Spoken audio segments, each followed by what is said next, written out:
Alors bonjour à tous, je vous avais promis une vidéo pour ce week-end sur la fin du montage du tome 4. Ça y est, il est quasiment terminé. J'ai encore 2-3 trucs à faire, 10 minutes de boulot. Mais quand je vous avais promis cette vidéo, le temps que je la filme et que je la travaille, etc., et que je la poste sur YouTube, je vous montrerai dans le prochain vidéologue que je suis en train de préparer des photos là de l'appareil vraiment terminé et posé sur son diorama. Alors, voilà.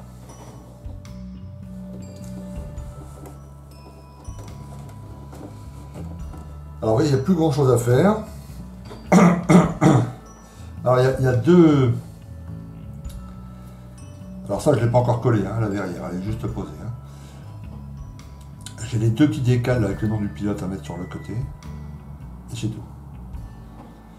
J'ai juste à enlever ici le cache. Attendez, je vais le tourner pour que vous le voyez sur tous les angles. Après je ferai un tour avec la caméra etc. pour que vous le voyez mieux. Hein. Oups.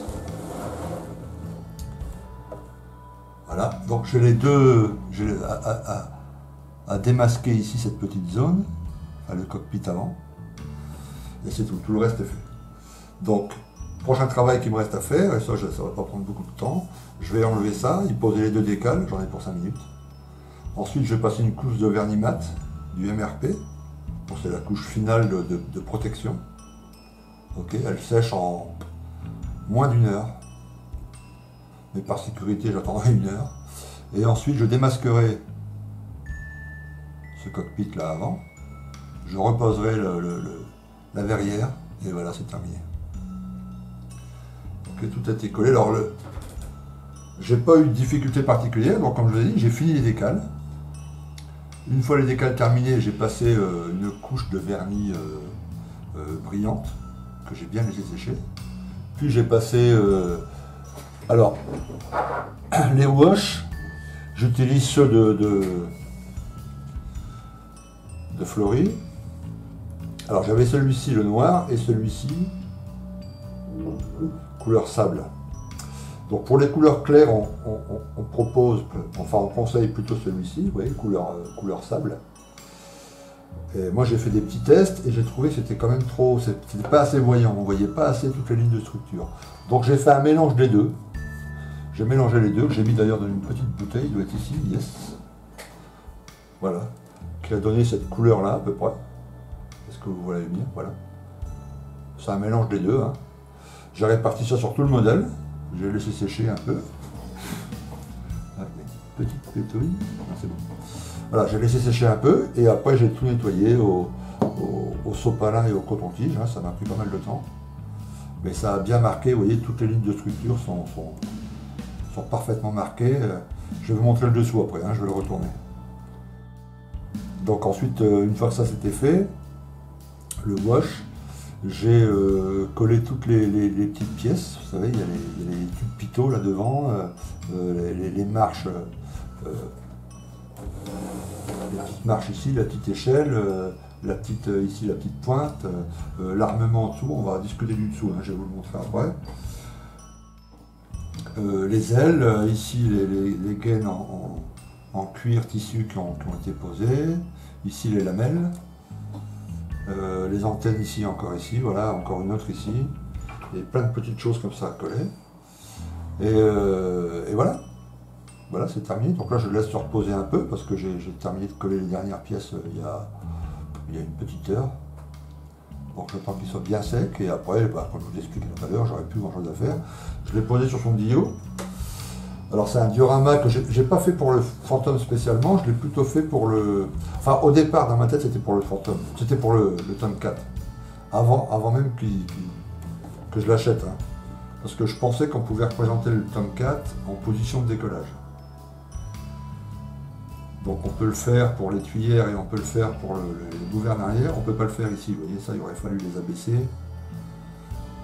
Et puis il aurait fallu baisser le train là devant, parce que quand il est en position de catapultage, le train avant il est tendu, vous savez, le piston il est tendu. Et là on ne pouvait pas le réaliser, j'aurais pu le faire en scratch si j'étais un maquettiste plus chevronné. Mais je ne le suis pas. Alors j'ai préféré le faire dans cette position comme ça. Et ben, j'ai encore le fantôme hein, en A48. Et lui, par contre, on peut le représenter en position de décollage. Donc c'était plutôt un Dio que j'avais monté pour le fantôme. Il n'est pas encore tout à fait fini d'ailleurs. J'ai encore des petites traces à faire un peu partout. J'ai encore tout le tour là, du Dio à faire en noir. J'ai déjà réalisé le petit véhicule là. J'ai aussi toute une série de petits bonhommes d'équipage, enfin vous savez, l'équipe de pont quoi, hein, qui prépare je les ai ici d'ailleurs, je pourrais vous les montrer. Qui sont ici, voilà. Vous voyez, j'ai tout un tas de positions dans des positions différentes. Hein. Au lancement, là celui-là c'est voilà, au lancement, vous voyez, il est positionné ici parce que sur ce Dio, je vais vous montrer. Je ramène d'abord ce que j'ai fait tomber, pardonnez-moi. Alors, j'y vais mollo parce qu'il y a tellement d'antennes de trucs que on ne sait pas par où le tenir. Hein. Bon, je le mets sur le côté. Zo, il est lourd. Hein. C'est bien. Bon. Vous voyez cette partie-là, elle se lève. Hop. Il y a un petit système à l'intérieur. Voilà, et on peut le maintenir comme ça debout. Donc c'est l'appareil en fait, sur le vrai porte-avions, il se met comme ceci. Vous voyez là devant, excusez-moi, vous voyez là ici devant, c'est la catapulte. Voilà, qui est bien représentée ici. Il y a encore une petite pièce là, mais que j'ai laissée dans ma vitrine. C'est le sabot de la catapulte. Voilà.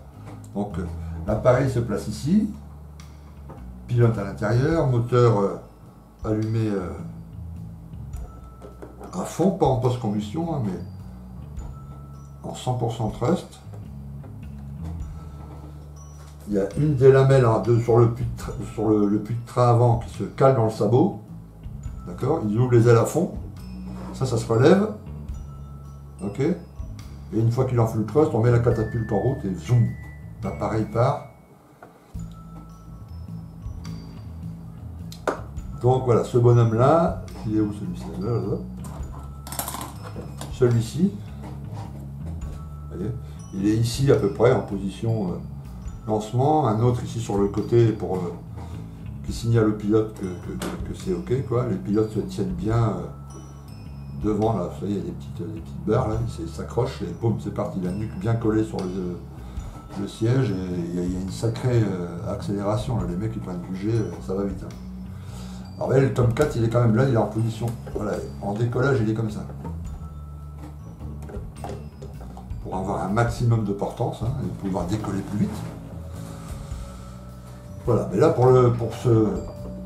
Et puis ça relevé, donc pour le fantôme je vais faire ça. Je vais le faire en position comme ça et j'ai déjà prévu tout un tas de petits trucs.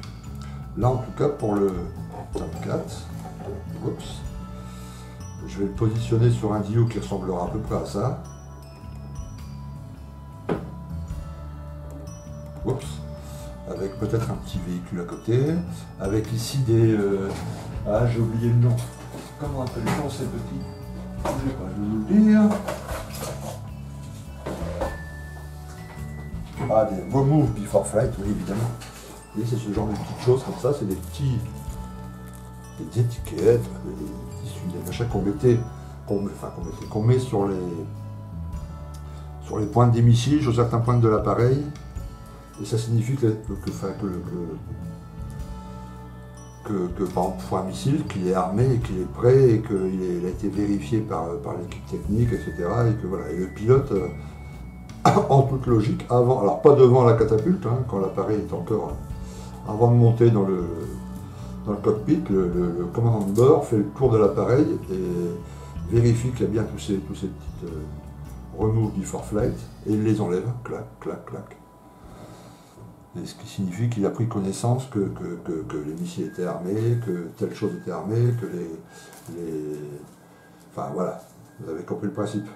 Donc ça, il faut que je peux en mettre quelques-uns, là je vais peut-être en mettre quelques-uns. Ça ajoutera un peu plus de vie à la maquette. Alors je vais détacher la caméra et faire un tour rapide pour vous montrer d'un peu plus près. Alors voilà, d'un peu plus près, j'espère que vous verrez bien. Donc ici sur le devant, je vous l'ai dit, il y a un travail qui reste à faire. Donc après le vernis mat, ça va matifier un peu tout ça. J'ai peut-être une petite pointe de noir à rajouter là sur une des marches.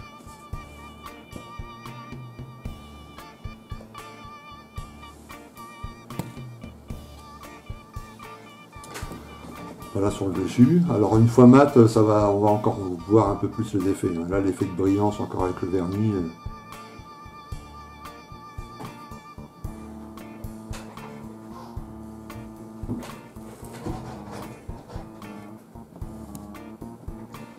Mais il a de visu comme ça, il a une sacrée gueule. C'est vraiment une belle maquette. Moi je suis vraiment content du résultat. J'ai passé du temps, ça fait un sacré bout de temps. Enfin, j'ai eu une interruption de 3-4 semaines pendant les vacances là.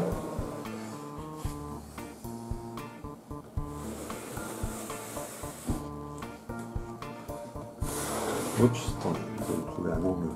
Voilà. Donc là à l'arrière, on voit bien le crochet en dessous. Les deux réacteurs qui ne sont pas dans la même position. C'est sympa de m'avoir conseillé, parce que sinon je ne l'aurais pas vu sur le Daco. Là, il y a tellement d'informations que... Alors je vais vous montrer le dessous. Je vais refixer la caméra sur son support et puis on retourne l'appareil et je vous montre tout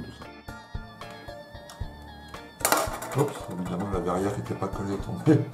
Ok, donc voilà le dessous. Donc les armements, j'avais choisi l'option 3 sur la notice. Coller aussi là, le petit crochet. Je ne peux pas le poser parce que je vais abîmer le haut des sièges, etc. Donc je ne peux pas vous montrer avec le doigt. Voilà, les armements, les pylônes, les trains d'atterrissage. Tout c'est collé sans problème. C'est bien emboîté, il y a les espaces prévus pour. Il faut suivre dans l'ordre de la notice. D'abord les trains arrière, puis les trappes de train arrière, puis le train avant, puis etc. Et ça alourdit considérablement. Enfin, elle est lourde, faut pas exagérer, elle ne fait pas 50 kg, mais on est un peu surpris quand on l'a dans la main, il y a du poids dessus. Voilà, puis les roues en résine, ça ajoute un plus vraiment sympa. Et puis le fait que les roues soient, vous savez, comme elles sont un peu tassées sous l'effet du poids de l'engin, ça ajoute un petit plus de... Donc là aussi une couche de mat, surtout le dessous. Oups. Voilà. Donc voilà, ça vous voyez qui n'était pas encore attaché. Je vais m'en occuper cet après-midi. Elle se pose assez facilement. Zouk, voilà. Donc une fois en place, j'aurai juste à mettre une petite pointe de colle blanche là sur la petite flèche et puis voilà, ça sera fait. Bien la faire briller, bien la lustrer. Voilà, je suis content d'avoir terminé, excusez-moi je bois un coup, d'avoir terminé cette maquette. J'y ai passé beaucoup de temps, alors il reste pas mal de... Attendez, je vais regarder ça. Il reste pas mal de... Je vais montrer les grappes qui restent à la fin, une fois que tout est fini. Je mets ça dans un tiroir. Il reste quand même pas mal. Bon, il y a les roues évidemment, puisque moi j'ai pris les roues en résine. Bon, ça c'est des trucs à garder.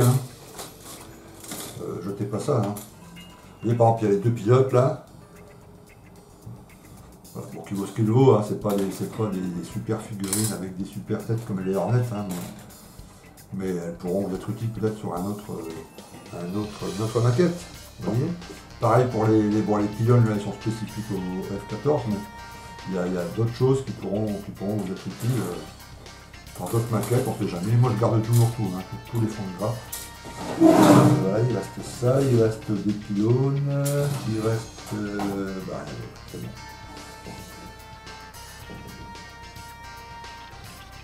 Ouais, rien d'autre. Ok, écoutez, alors le prochain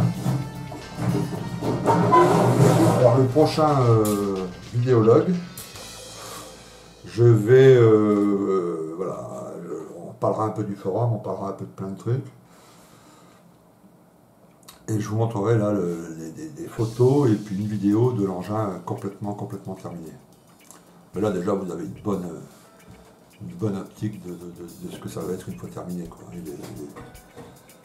Il est quasiment fini là. Donc si vous le montez un jour, bah, je serais curieux de voir ce que vous faites, si vous faites cette livrée, ou j'aimerais bien en voir un avec la livrée iranienne.